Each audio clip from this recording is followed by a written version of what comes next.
1일 신규 확진자 수가 닷새째 300명대를 이어가 정부가 오늘 수도권 거리 두기를 2단계로 높이기로 했습니다.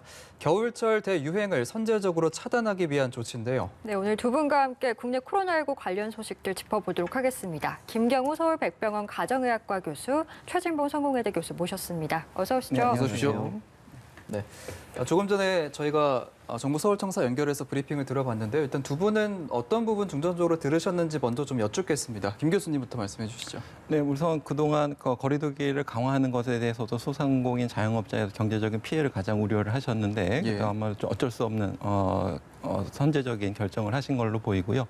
지금 당장은 좀 경제적인 피해가 있는 것처럼 보이지만은 결국 우리가 이 선제적인 조치를 더 주저했을 때, 더 늦췄을 때 감염자 증가세는 더 증가돼서 우리가 과연 몇 명까지 정점을 최고로 갔다가 얼마나 빠른 속도로 낮추냐에 따라서 우리의 고통의 기간이라든지 경제적 피해가 더 증가할 수 있기 때문에 좀 선제적으로 빠르게 강한 조치를 하는 것이 우리가 정점을 낮추고 또 커브를 빨리 떨어뜨려서 고통의 기간을 줄이는 것이 결국은 경제적인 피해도 줄이고 또 무엇보다도 여러 국민들의 건강에 대한 문제라든지 또 2차적인 시험을 못 본다든지 2차적인 여러 가지 사회적인 피해를 최소화할 수 있는 좀 어쩔 수 없는 최선의 결정이라고 생각합니다. 알겠습니다. 최 교수님 어떻게 보셨습니까? 일단 이번 2단계로 격상할 수밖에 없는 상황은 지금 상황이 너무 엄중해요. 300명 이상이 지금 5일째 계속되고 있잖아요. 그렇죠. 근데 앞으로 이게 계속된다고 가정을 해보면 600명 넘어가는 것도 금방이라고 생각이 들어요. 그러니까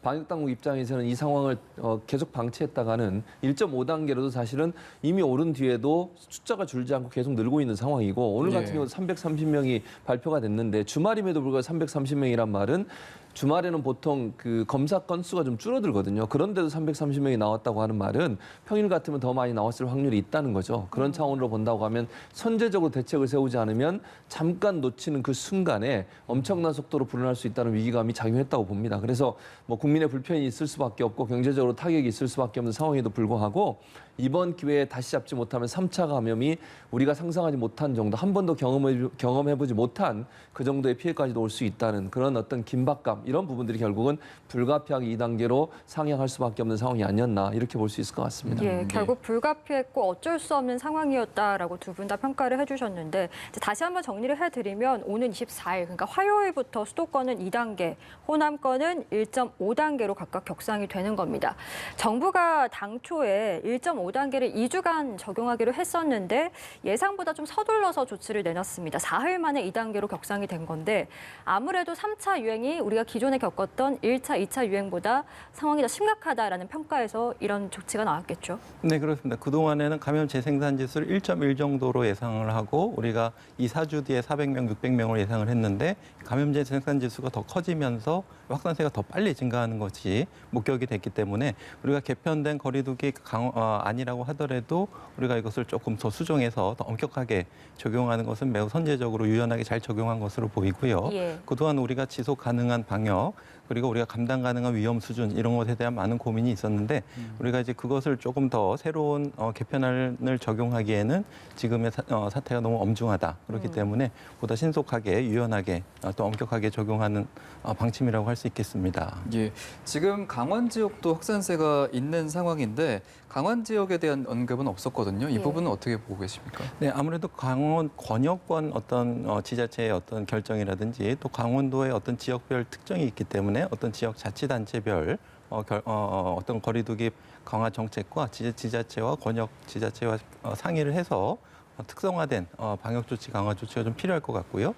이제 인구 밀도가 차이가 있다든지 또 영서와 영동 지역 간의 어떤 왕래라든지 이런 차이가 있기 때문에 지역 특성에 맞는 좀 거리두기가 강화가 필요한 지역은 부분적으로 우선적으로 강화를 하고 위험도가 좀 낮은 지역에 대해서는 좀 차별적으로 적용하는 것이 필요하기 때문에 아마 강원 권역별 지자체와 또 협의를 해서 거리두기를 차별적으로 적용할 것으로 예상이 됩니다. 예, 그간 정부에서 이제 2단계로 올리는 것과 관련해서 고심이 많았던 이유 중 하나가 이제 자영업자들 그리고 경제적 타격이 워낙 크기 때문인데 어쨌든 지금 2단계로 올렸기 때문에 어떤 부분들이 달라지는지 다시 한번 짚어볼 필요가 있을 것 같습니다. 일단 2단계로 올라가면요. 가장 눈에 띄는 게 뭐냐면 유흥시설 다 5개종이 있습니다. 이 5개종 같은 경우에는 집합 금지 명령이 내려집니다. 그래서 예컨대 클럽이라든지 이런 데는 아예 모일 수가 없는 상황이 되는 것이고요. 또 하나는 잘 아시는 것처럼 예전에 2.5단계를 우리가 경험해왔지 않습니까? 예. 그 2.5단계와 비슷한데 중점 관리 시설 같은 경우에 이용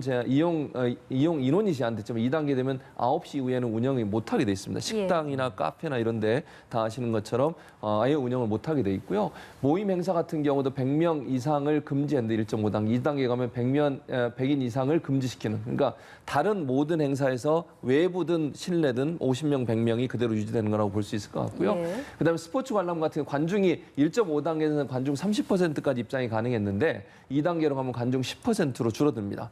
그리고 종교활동 같은 경우에 좌석수의 30%까지 1.5단계에서는 가능했는데 2단계로 올라가면 좌석수 20%로 줄어들게 되고요. 예. 그리고 놀이공원 수용 가능한 한도도 3분의 1로 이용이 제한되고요. 학교 같은 경우도 유초, 중, 중등학교, 중학교까지는 등교 인원의 3분의 1만 등교할 수 있고요. 고등학교 같은 경우는 3분의 2로 제한이 되게 돼 있습니다. 그리고 결혼식이나 장례식장 같은 경우에 100명 미만으로 인원이 제한되게 돼 있고요.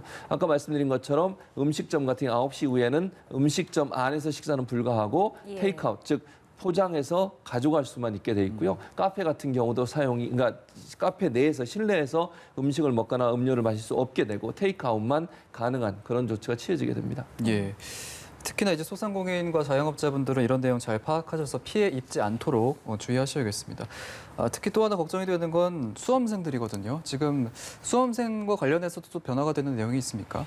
일단은 교육부에서는 이런 사태에 대비해서 이제 수능 특별 방역 기간을 적용을 해서 수능 11월 13일 일주일 전부터 전 학교에 대해서 원격 수업으로 전환하고 예. 또 가급적이면 대면 수업을 하지 않도록 대면 교습이라든지 이런 것들을 자제하도록 권고를 하고 있고요. 2주 전부터는 이제 학원이라든지 이런 데서 이제 엄격한 방역 수칙을 잘 준수하고 있는지 정확하게 엄격하게 관리 감독을 하고 있고요. 예. 또 이제 수능 당일날 이제 확진된 학생이라든지 또 격리 대상자라든지 아니면 당일날 증상이 있는 수험생들을 위해서 미리 별도의 시험 장소들을 미리 지역 자체 단체별로 확보를 해놓고 또 운송 수단까지 다 준비를 해놓은 상태이기 때문에 예. 다만 이제 우리가 격리되고 확진되는 그 명단하고 교육부 간의 자료 공개가 빨리 되지 않은 경우가 있기 때문에 예. 만약 격리 대상자거나 확진자가 대신 통보받은 학생들은 한 번 더 교육부에 연락을 해서 자기가 시험 학생이라는 것을 한 번 더 확인하는 절차들이 조금 필요하실 것 같고요. 또 문제는 이제 수능 당일날 그날 또 감염 전파가 일어나지 않도록 수능 시험장에서의 방역 관리, 그 수능이 끝나고 나서도 이제 면접이라든지 논술에 대한 특별 방역 기간을 적용해서 이런 학생들이 다중 이용 시설을 이용하는 것을 최대한 엄격하게 관리하는 것으로 알려져 있습니다. 예. 수능이 약 열흘 앞으로 다가온 상황에서 더 이상 학생들이 혼란스럽지 않도록 하는 부분도 우리가 신경을 써야 될 텐데 지금 격상된 사회적 거리두기가 이제 다음 달 7일까지로 특정이 됐습니다. 수능이 3일이다 보니까 아무래도 그 이후의 상황까지 조금 더 지켜보겠다라는 의미라고 봐야 될까요? 그렇게 봐야 될 것 같아요. 왜냐하면 이제 수능도 아주 중요하고 그게 이제 오랫동안 학교에 머물게 되지 않습니까? 그래서 거기에서 나올 수 있는 여파도 고려한 거라고 저는 보여지고요. 예. 7일까지 일단 시행을 해보고 그리고 나서도 상황이 안 좋아지면 그때 가서 또 다른 조치를 취할 수 있겠지만 아마 방역 당국이 기대하고 있는 것은 이제 강력한 2단계로 갔을 경우에 지난번에도 한번 2차 대유행이라고 소위 얘기하는 8월 달 광화문 집회 이후에 확산세가 어느 정도 꺾였던 게 그 당시에도 2.5단계라고 하는 그 당시에는 이제 세 단계로 있었으니까요. 예. 2.5단계라고 하는 조치를 취하면서 어느 정도 꺾임세가 나타났거든요. 이번에도 거의 비슷한 형태의 제한이 들어가기 때문에 2단계로 올리게 되면 그때의 그 경험처럼 300명대로 유지하다가 다시 꺾여서 다시 100명대 아래로 떨어질 수 있는 그런 기대감을 갖고 있는 것 같습니다. 아마 2주 정도 하고 나면 어느 정도 성과가 나지 않을까 하는 기대감이 있지만 중요한 거는 저는 이제 일반 시민들이 얼마나 적극적으로 참여해 주시냐의 문제라고 저는 봐요. 그러니까 정부가 방역 대책을 열심히 세우는 것도 중요하지만 실제 현장에서 얼마나 잘 지켜주느냐, 그 마스크 쓰는 거라든지 손 소독하는 문제, 이 문제를 아주 그 모든 사람들이 잘 지켜줄 때 사실은 성과가 날 수 있다고 보여지고 가능한 한 이 연말 연시, 특히 이제 잘 아시는 것처럼 연말에 송년에 모임들이 한꺼번에 몰려 있잖아요. 예. 그리고 사실은 지난번에 그 2.5단계 이후에 밀려있던 모임들이 전부 다 지금 풀리는 바람에 사람들이 많이 모이고 있어요. 예. 어제만 해도 사실은 그 홍대 입구나 이런 젊은이들이 많이 모이는 곳은 사람이 많이 모여 있는 것으로 언론에 보도가 됐거든요. 이제 그런 부분들이 2단계의 조치를 통해서 좀 제한되고 스스로가 조심하는 상황이 되면 한 2주 정도 지나면 상황이 호전되지 않을까 하는 그런 기대감을 갖고 아마 그렇게 일정을 정한 것으로 보여집니다. 예, 말씀해 주신 것처럼 이제 정부가 사회적 거리두기 단계를 격상한다고 해서 모든 문제가 해결되는 게 아니고 방역 주체인 이제 국민들께서 많은 노력을 해주셔야 되는데 특히 이제 젊은 층 같은 경우에는 무증상자도 워낙 많기 때문에 특히 더 경각심을 가져야 할 것 같아요. 네, 그렇습니다. 지금 추가 N차 감염으로 확진된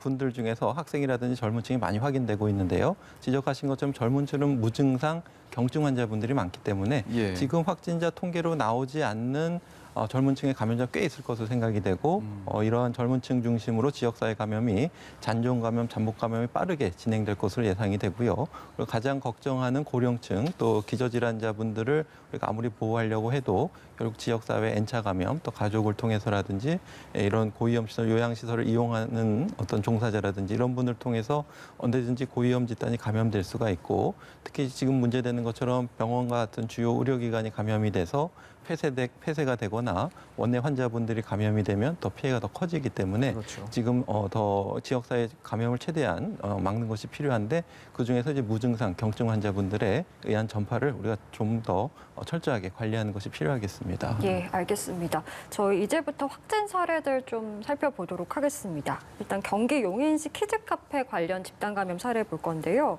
강원도 속초 처가에 다녀온 일가족이 확진을 받은 후에 지금 키즈카페로 N차 감염이 이어진 사례입니다.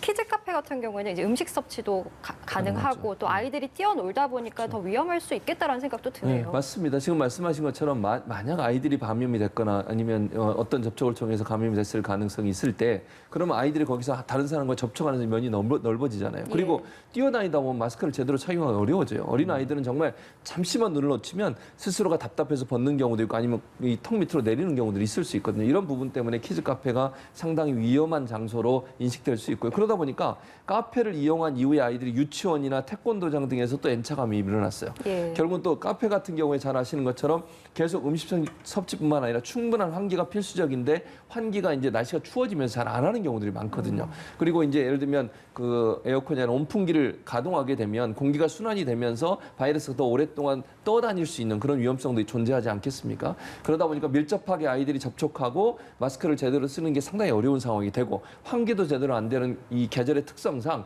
아이들한테 N차 감염이 일어날 수 있는 가장 중요한 요소로 작용할 수 있고 실제로 아까 말씀드린 것처럼 유치원이나 태권도장 가서 또 이 아이들이 다른 아이들한테 전파를 시키는 그런 일이 발생하게 됐단 말이죠. 그래서 가능하면 저는 키즈 카페 같은 경우도 물론 이번에 이제 카페가 2단계로 올라서면서 안에서 음식을 먹거나 아니면 앉아서 대화를 나누기는 어렵게 됐습니다. 예. 그래서 이런 부분도 주의가 필요하고요.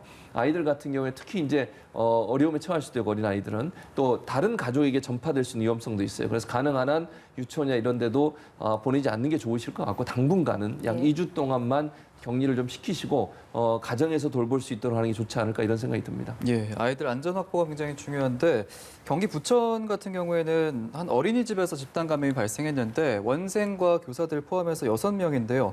거주지가 굉장히 넓은 상황인데 지금 부천시에서 정부 지침을 따른다면서 좀 이동 동선을 공개하지 않고 있거든요. 이게 정부 공개 지침 바뀌어서 그런 건가요? 어떻게 봐야 되나요? 네, 그렇습니다. 그 확진 환자 이동 경로에 대해서 정부에서 지침을 만들었는데요. 물론 감염병 예방법에 의해서는 우리가 감염병 예방을 위해서 필요한 정보는 지금과 같이 위기 경보와 같은 경보 상황에서는 공개를 해야 되는 것으로 되어 있고 다만 정보 공개 범위는 예방을 위해서 필요한 범위에 한해서 공개하도록 하고 있는데 예. 그 부분이 예를 들면은 어떤 확진자의 개인적인 어떤 성별이라든지 나이라든지 또 살고 있는 지역이라든지 지역의 상세한 부분이라든지 직장명이라든지 이런 것들을 너무 자세하게 공개하지 않도록 하고 있는데 다만 이제 불특정 다수가 이용해서 우리가 접촉자를 파악하지 못한 경우에는 해당 장소를 공개할 수 있도록 이렇게 돼 있는데요. 예. 지금 말씀하신 것처럼 어린이집 같은 경우에는 이용하고 접촉한 사람들이 이제 한정적으로 다 파악할 수가 있기 때문에 예. 불특정 다수가 이용한 공간이 아니기 때문에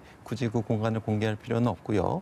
다만 어떤 뷔페 식당이라든지 불특정 다수가 이용한 공간에 어떤 확진자가 노출이 됐다면 그런 동선들은 앞으로 계속 꾸준히 공개가 될 것이기 때문에 우리 국민들께서는 이제 감염병 예방에 필요 없는 정보까지는 공개가 되진 않지만은 어떤 특정 장소나 시간 같은 것이 공개돼서 노출돼서 증상이 의심되신 분들에 대해서 적극적으로 검사를 권할 때는 본인이 거기에 해당되는 노출이 있다고 의심되는 경우에는 적극적으로 또 검사를 받으시는 노력들이 필요하시겠습니다. 예, 알겠습니다.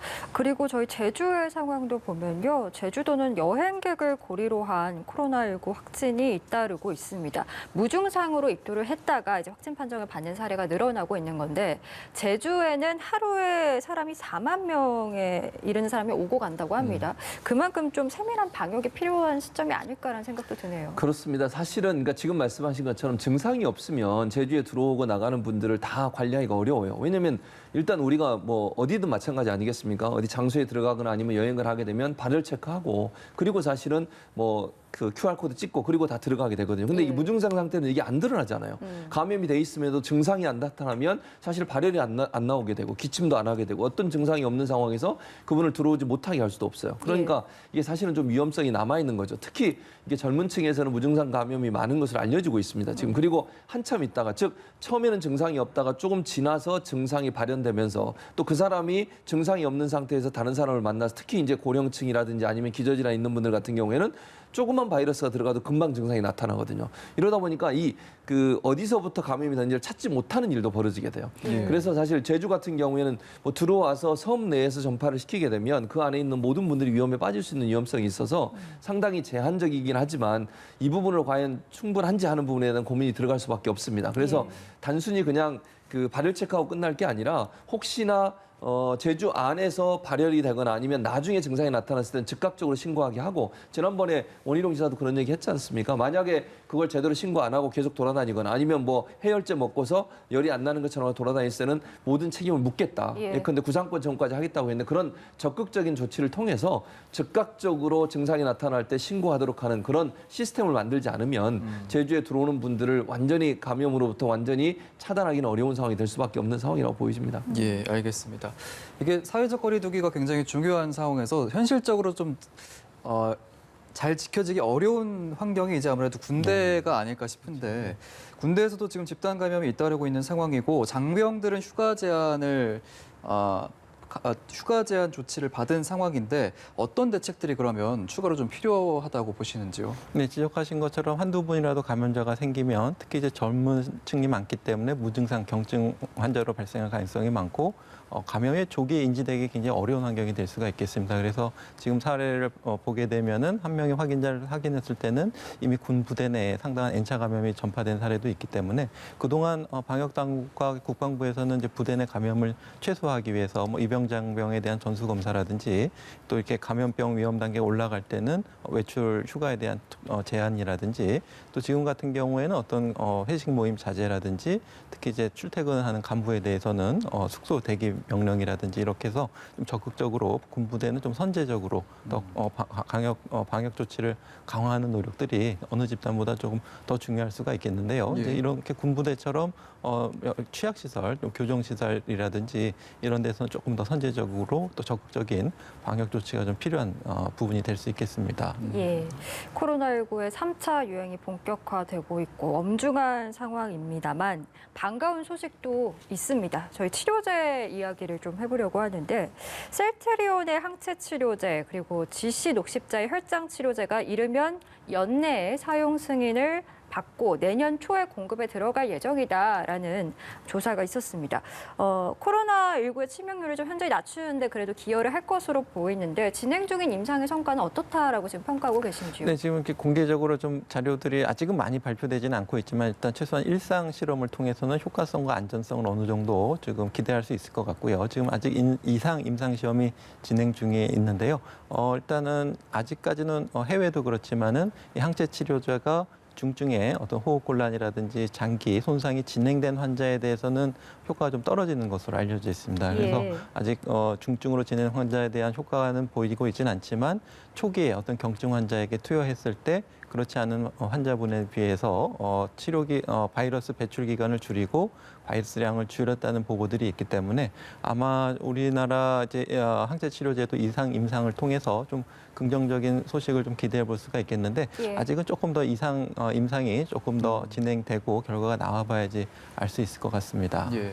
정치권에서도 이런 치료제에 대한 관심이 굉장히 많은데 이낙연 대표를 포함한 민주당 의원 70여 명이 사전 임상 시험에 참여하기로 했거든요. 이런 네, 부분이 맞습니다. 이제 정치인으로서 좀 모범을 보여주는 부분인 것 같아요. 그렇습니다. 예. 지금 말씀하신 뭐 잘한 일이라고 저는 생각이 들어요. 이게 뭐냐면 보건복지부 산하에 재단법인 국가감염병 임상시험 지원센터라는 곳이 있습니다. 예. 여기서 캠페인을 벌이고 있는데 그 캠페인이 뭐냐면 사전 임상시험에 참여하는 캠페인이에요. 근데 캠페인에 참여하는 분이 적다고 그래요. 저 실적이 저조해서 이제 정치권에서 그럼 우리가 먼저 선제적으로 나서겠다. 우리가 뭔가 좀 붐업을 시켜서 많은 분들이 참여할 수 있도록 하겠다는 관점에서 아마 이낙연 대표를 포함한 70여 명의 민주당 의원들이 참여하기로 밝힌 건데 이게 뭐냐면요. 예. 혹시나 코로나19에 감염이 되는 경우를 예를 드는 겁니다. 예. 그렇게 되면 그러니까 뭐 어떤 이유든지 예. 뭐 자기가 원하지 않지만 코로나19에 감염이 됐을 때 혈장을 제공하는 것을 미리 약속을 하는 거예요. 예. 그러면 그 혈장을 받아서 혈장 치료제도 만들고 실험도 하고 그다음에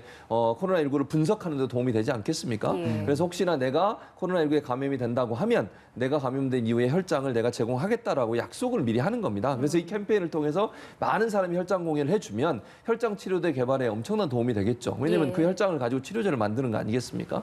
그래서 그런 차원에서 본다면 정치권이 앞장서서 이런 모습을 보여주는 것은 국민들로 하여금 이 캠페인에 더 많이 참여해서 더 많은 치료제를 만들 수 있는 분위기를 만든다는 점에서 긍정적인 평가를 할 수 있을 걸로 보여집니다. 예, 예. 정치권의 이런 움직임까지 이제 백신과 치료제를 향한 기대감이 계속해서 이제 모아지고 있는데 일단 우리나라는 코로나19 백신을 해외에서 수입해 오는 것으로 좀 가닥이 잡힌 것 같습니다. 뭐 미국의 화이자나 모더나 그리고 영국의 아스트라제네카에서 이제 수입을 해올 텐데 올해 말이나 내년 초 정도면 이제 빠르면 접종이 가능하다라고 알려지고 있거든요. 우리나라는 언제쯤 이런 백신들을 수입해서 접종을 할 수 있을까요? 그 시기를 좀 특정해 볼 수 있을까요? 일단 정부에서 공식적으로 밝히고 있는 것은 우리나라의 국익과 또 우리가 백신을 확보할 때까지 어떤 것을 비교해서 그 적정한 시기에 투명하게 공개하겠다 이렇게 밝히셨기 때문에 예. 아마 지금 현재까지는 내년 후반기로 지금 알려져 있고 다만 이제 또 한 가지 강조하고 계신 거는 백신에 대한 섣부른 기대감이 또 방역엔 독이다 또 이렇게 언급하신 바가 있어서 그때까지 우리가 방역 수칙을 잘 준수하자 이렇게 말씀을 하셨는데 예. 아마 전 국민들의 많은 국민들이 맞을 때까지는 조금 시간이 걸릴 수 있고 또 우리나라가 독점해서 구입을 할 수도 있겠지만 전 세계가 좀 공평하게 예. 고위험군부터 나누는 것이 어떤 세계적인 연대 상황이기 때문에 우리나라가 또 너무 이렇게 독식하는 모습은 보이지는 않을 수가 있겠고 다만 많은 백신들이 개발되고 또 백신을 빠른 시간 내에 많은 양을 생산할 수 있게 된다면은 우리나라에 조금보다 좀 조기에 도입이 될 수가 있을 것 같고 국민의 60%까지 확보하지 못한다고 하더라도 10% 내지 20%만 확보한다고 해도 고위험군 대상으로 우선 접종을 하게 되면은 많은 사망률과 피해는 줄일 수 있을 것으로 예상이 되고 또 그동안 우리 국민들께서 방역수칙 준수를 잘해서 백신 못지않게 감염 전파 예방을 하는 노력에 많이 동참해 주셨기 때문에 우리가 조금만 더 희망을 가지고 그때까지 방역수칙을 잘 준수하시면서 아마 우리가 백신 없이 지내는 마지막 겨울이라고 발표를 하셨으니까 예. 이번 겨울만 잘 넘기시면은 예. 내년 겨울엔 조금 더 희망적인 소식을 가지실 수 있을 것 같습니다. 예. 코로나19 상황이 장기화되고 또 악화가 되면서 또 많은 분들이 걱정이 많기 때문에 이 백신과 관련해서 선구매 시기에 대한 논란도 좀 있는 것 같아요. 이런 구매 시기와 관련해서 좀 어떻게 평가하고 계시죠? 저는 근데 우리가 생각하는 것이 뭐 예를 들면 모더나나 아니면 화이자나 이런 회사들과 직접적으로 우리가 선구매를 약속을 못 받아서 문제가 있는 것처럼 말씀을 하시는데 예. 기본적으로 저는 이렇게 생각해요. 코백스 퍼실리티라고 대통령도 언급을 하셨는데 이거에 이제 전 세계가 하나로 그 공동으로 구매를 해서 나누는 거거든요. 분배하는데 이 코백스 퍼실리티에 이미 그 모더나 같은 게 들어와 있는 걸로 알고 있어요. 그리고 예. 다른 아스트라제네카도 마찬가지고요. 이런 회사들도 여기 들어와 있기 때문에 우리가 그 회사와 직접적으로 물론 우리가 지금도 노력은 하고 있습니다. 예. 선구매를 하기 위해서. 그런데 그 회사와 직접적으로 계약을 안 하더라도 이 코백스 퍼실리티를 통해서 간접적으로 들어올 가능성은 충분히 있다는 생각이 들고요. 또 우리가 현재 약 2천만 명 분을 선구매하는데 이미 돈을 지급한 걸로 알려지고 있어서 예. 이 부분을 들어오는 데는 크게 문제가 없을 거라고 봅니다. 그리고 지금 현재 이제 모더나나 화이자가 먼저 이걸 발표하면서 관심을 관심을 많이 받고 있지만 실제 사실은 이제 여러 가지 그 제한이 많아요. 예를 들면 70도, 영하 70도 이하에서 가져와야 되는 이런 콜체인이 제대로 만들어져야 되고 예. 또 하나는 영하 20도잖아요. 이런 여러 가지 조건들을 봤을 때 백신 개발이 단순히 화이자, 모더나만 하는 게 아니라 아스트라제네카라든지 다른 회사들도 하고 있기 때문에 그 다양한 회사로부터 우리가 백신을 받아오면 장단점이 있다고 저는 봅니다. 그런 차원에서 본다면 우리가 결코 다른 나라에 비해서 크게 문제가 있다고 저는 보지 않고요. 지금 현재는 이제 모더나, 화이자가 먼저 본인들이 치고 나와서 이게 관심을 끌다 보니까 그걸 우리가 빨리 구매해야 된다는 생각만 하고 계시는데 다른 여러 백신을 개발하는 나라들과도 우리가 접촉을 하고 있고 회사들과 접촉을 하고 있기 때문에 크게 문제가 있을 거라고 보이진 않습니다. 예. 그럼에도 불구하고 이제 가장 좀 그래도 좋은 방법은 우리나라의 백신이나 우리나라의 치료제가 개발이 되는 것이 역시 우리나라 국민한테는 또 좋은 방법이 될 텐데 우리나라 백신 치료제 개발 속도 혹은 개발은 지금 어디까지 와 있다라고 봐야 되겠습니까? 네, 일단은 그 치료제가 조금 더 먼저 나올 것 같고요. 예. 네, 좀 나와봐야 되겠지만은 그래서 항체 치료제가 지금 임상을 마무리 중이라고 했는데 이제 보다 조금 더 많은 수의 대상군을 하는 3상 시험까지 좀 필요한 상황이 될 수가 있겠고요. 하지만 이제 개발 경험이 이제 다음 감염병이 도래했을 때 좋은 경험이 될 수가 있을 것 같고, 예. 또 이제 어떤 항체 치료제의 효과, 아까 현재까지는 중증 환자에 대해서는 효과가 아직은 조금 보이고 있지는 않지만 또 초기 경증 환자에게 우리 어떻게 적용할 것인가 이런 것에 대해서는 추가적인 고민이 좀 필요할 것 같고요.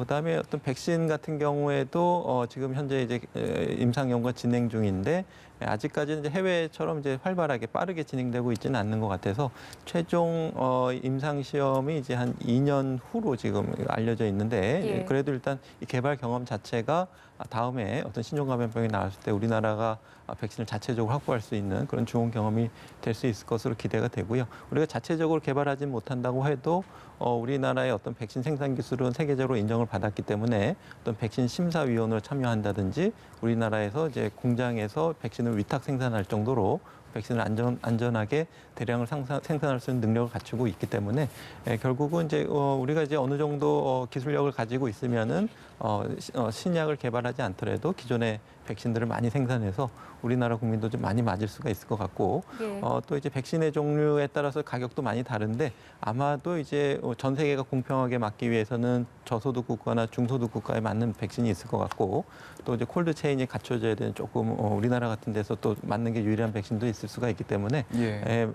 지금 최중호 교수님께서 지적해 주신 것처럼 이제 파이자나 모더나 같은 백신은 보다 이제 아스트라제네카가 이제 중소득 국가에 많이 보급이 된다고 봤을 때 또 우리나라에서 또 확보할 수 있는 백신들이 또 그런 또 다른 회사의 부분도 있기 때문에 우리가 조금 더 긍정적으로 기대할 수 있는 부분도 있을 것으로 예상이 됩니다. 예. 알겠습니다. 백신 개발도 좀 빠르게 이루어지길 바라겠고요. 마지막으로 또 하나 논란이 되는 게 전 국민 3차 재난지원금 문제인데 사실 이 경제를 안정시키는 부분과 방역 사이의 조화를 이루는 게 참 쉽지가 않습니다. 재정 그렇습니다. 건전성 문제도 있고 여러 변수가 있어서 그렇죠. 이런 부분 좀 어떻게 앞으로 어떤 대책이 있어야 된다 보시나요? 일단 두 가지가 저는 같이 가야 된다고 보는데요. 방역이 당연히 중요하죠. 지금 2단계로 올라가서 더 이상 이제 카페에 앉아서 뭐 음식을 먹거나 아니면 차를 마실 수 없는 상황이 됐습니다. 그리고 예. 9시 이후에는 모두 다 이제 주문해서 가지고 간 포장만 가능한 그런 상황이 됐는데 이거는 뭐 불가피하다고 저는 봐요.